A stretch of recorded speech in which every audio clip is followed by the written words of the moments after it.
Well, obviously, really proud of our guys. That's a big-time win. After our performance the other night, our guys really responded well. Our leaders led. It started with film on Thursday, quite a long session, about 2 hours and 15 minutes. Then in practice yesterday, and we carried it over. And this wasn't a thing of beauty. When we shoot 43%, let them shoot 65% in the second half and still win, tells us a lot. We found a way. But on the flip side, we know we can get better. But we're going to enjoy this. Cal is as talented a team offensively and has been one of the top defensive teams in the league.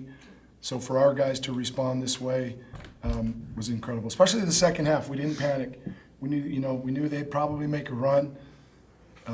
They've got their coach's heart and personality. You know that they're going to lay it on the line. And man, I made big shot after big shot after big shot.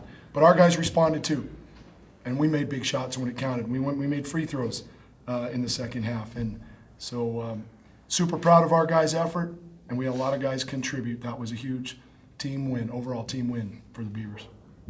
Questions? Gary, Wayne alluded to the long film session. What was the toughest part for you to watch from that film session that you kind of improved upon tonight? Just in general, our toughness. Stanford came in here and just out physical, out tough us.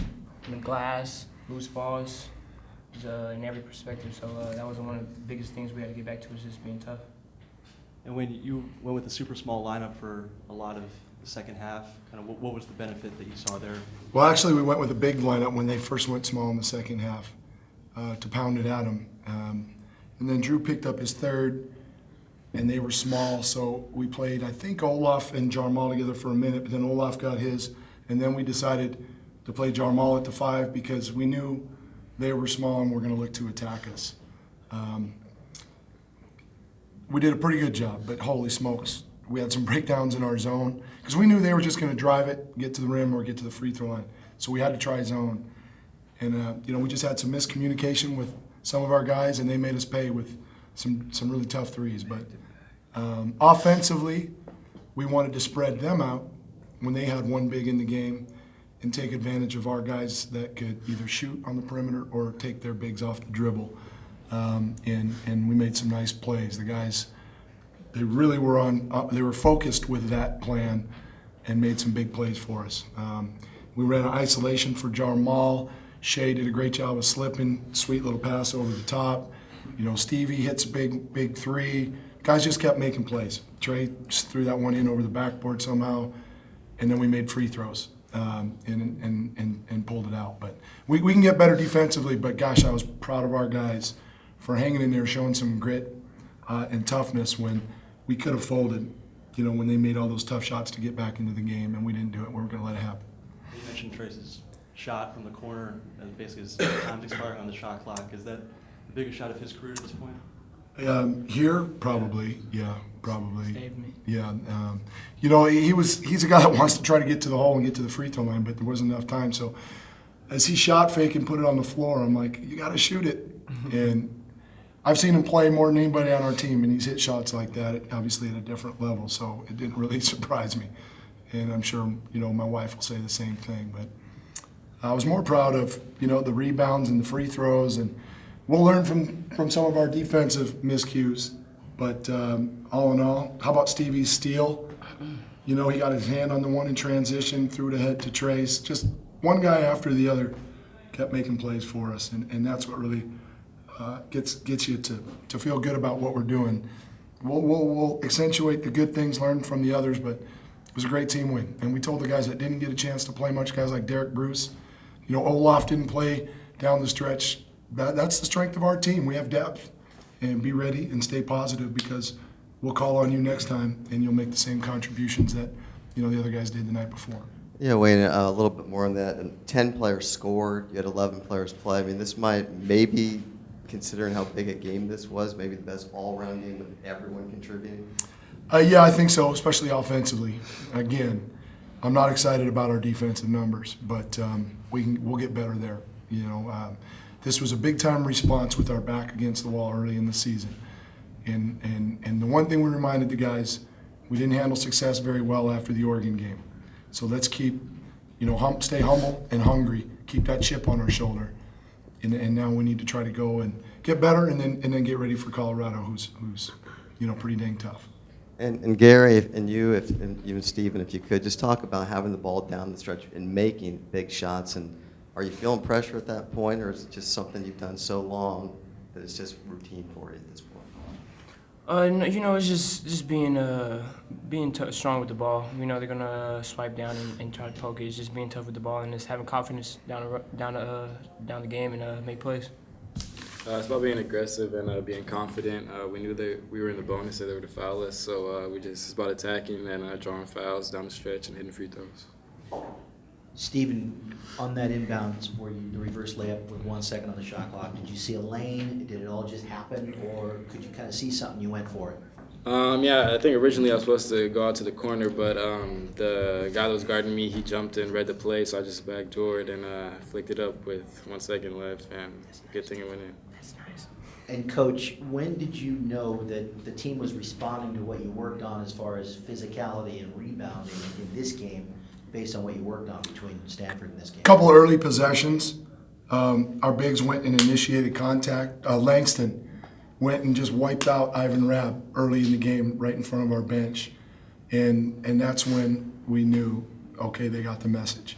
And then the challenge at halftime was not to relax in the second half. They did out-rebound us, but we missed a lot more shots than they did. So I think that number was a little skewed in the second half. But we noticed it early, and I'm proud of the guys for responding. And strategy and everything aside, from a standpoint of just watching this game with your son hitting the behind the backboard shot and then Stephen's inbound shot and then they come back with threes, was this one of the more entertaining games you can think of? Maybe for you guys. Wasn't real entertaining from the sideline for me, but no, it was entertaining for me because our guys were laying it on the line. And that's what we've got to do every day in practice, in every game. So that part was, yeah, it was. And then, the crowd, when they got into it, that's good stuff, man. What was there? I mean, over 7,000.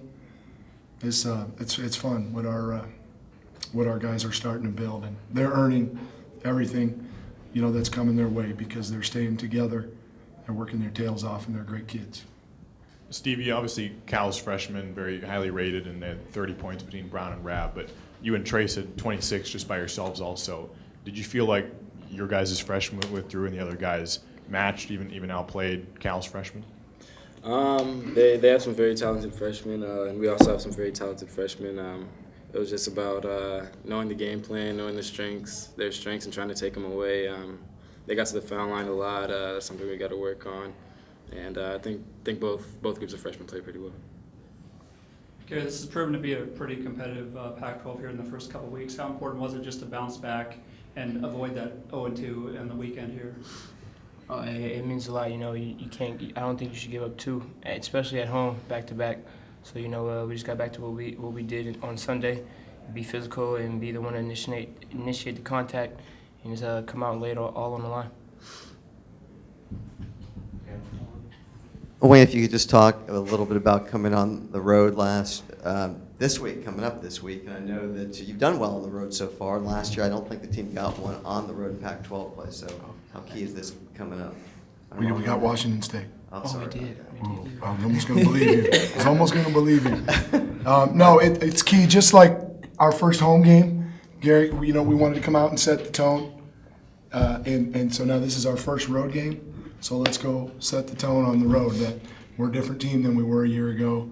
We'll put a game plan. That's one thing. Our assistants do a great job with their scouting reports of having a dialed-in plan within our schemes. And we'll do that, and then we'll head out on the road Tuesday and get ready to play. It's a goofy week. We play Wednesday night at 9. I'm usually halfway into my RPMs by them. Is that what it is? REMs? REMs. Your favorite rock group. No, I'm usually into my REMs by 9 o'clock. So we'll find a way to do that. Come home Thursdays, get to school, and then go back to Utah. So we just want to set the tone with Wednesday's game and how we're going to try to approach. What's that? You're coming back? Yeah, we're not waiting to get back for class, baby. That's fine. We play Wednesday, Sunday. My apologies Go for ahead. forgetting about that win. You don't miss much, buddy. And I almost forgot too. Go ahead. I know you want to like you said, improve on defense. But do you find any kind of silver linings for the give and the take where you guys get over 60 shots up? You limit them to 46 shots total. Do you look at that and think, okay, there is good with this Oh, process? no, certainly. That's a really good point. We didn't shoot it great, but we took great care of the ball. 8 turnovers. We set the tone on the glass. We did give up way too many points and way too high a percentage in the second half, but I mean, you saw it. We had sometimes 3 freshmen out there together. We got a ways to go, but the neat thing is when their guys stepped up and made big plays, our younger guys and our veteran guys didn't fall apart. And so we'll look and find a lot of really good things. Those 2 things are gonna sit in our craw a little bit. The field goal percentage D and the points that we gave up. And within that too, it looked like there was you wanted the players to respond after the other night, but it looked like there was sort of a handoff of the torch where everybody had a moment here, a moment there to put up those big shots, get those buckets. No. We had great contributions. Even a couple of the guys that didn't score for us, some of our vets, were instrumental in helping us get organized in our offense or defending the way we're supposed to defend. And so that's why it was so important. I thought a lot of guys contributed, even the guys that didn't play. Their energy on the bench. It's reminding us more and more of last year's bench. T-Squad. Yeah, so out a T-Squad. lot of guys contributed. And it's just with our back against the wall, knowing as good as they are and as great as their staff, they were going to throw everything at us in the second half. To respond that way, I think says a lot about our guys and where we're headed. And we do have a long ways to go. But, for being in the middle of our second year here and with all the new things we've got in place this season, I'm really proud of this group. Go Bees! Go Beavs! Thanks, guys.